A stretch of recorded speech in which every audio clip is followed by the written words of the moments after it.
Hi guys, Liz and John here. This is our very first YouTube video, so sorry if it's a little bit dodgy. We're normally World of Warcraft players. We actually played for about 6 years and then got a little bit bored, so we decided to give Rift a go, and John is hooked.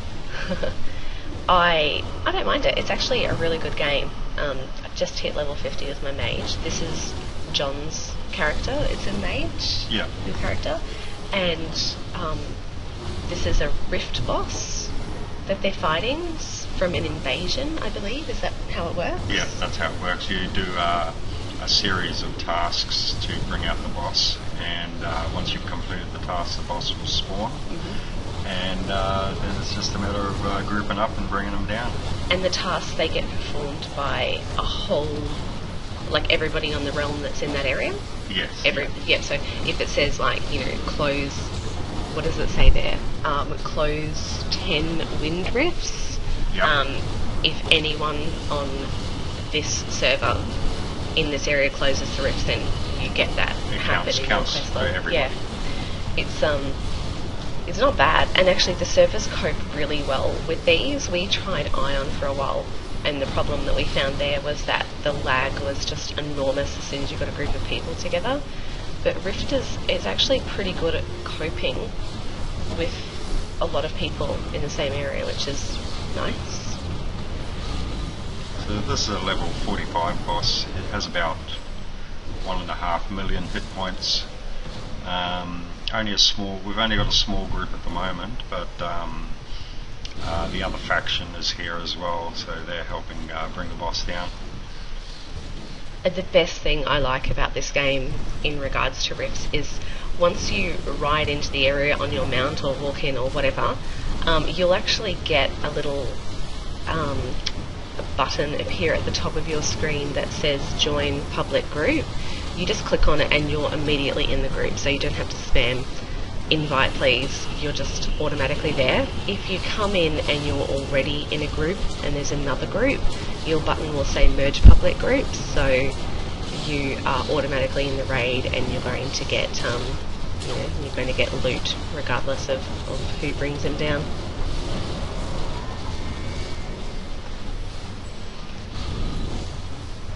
The other thing that you'll find is, so this boss is basically the end of the invasion, but you'll also find if you have helped with the invasion but you don't get to the boss, you'll still get rewards.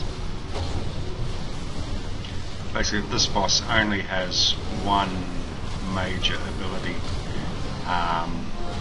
He will submerge underground and randomly charge people for hitting for about 2,000 damage. Basically at that stage you're just a matter of avoiding the boss. Here's some loot that drops off the boss. Basically it's currency to buy gear or to open more powerful rifts that drop better loot. There's a few different types of rifts. One of them is a crafting rift. How many people do you need to do that? You can do it with 4, but and you can do it with a raid. It doesn't matter, but the more people, the more loot you get, because being a crafting rift, it primarily drops crafting supplies. Yep. So that was brought in a couple of patches ago, so it's very good for crafters. That's another thing I like about this game, is that they're constantly patching or updating or fixing something or adding something. They really seem to be heavily involved with the game and listening to what the players say, which is really good.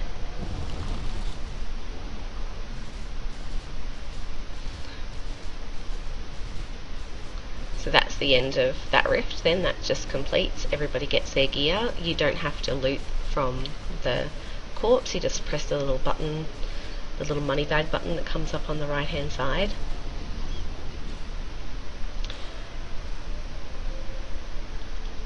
Generally, so long as you contribute in some way to the invasion, whether it's knocking over rifts or fighting the actual small invading parties, you will get loot. So even if you like was said, even if you don't make it to the end boss, you will still get something from it.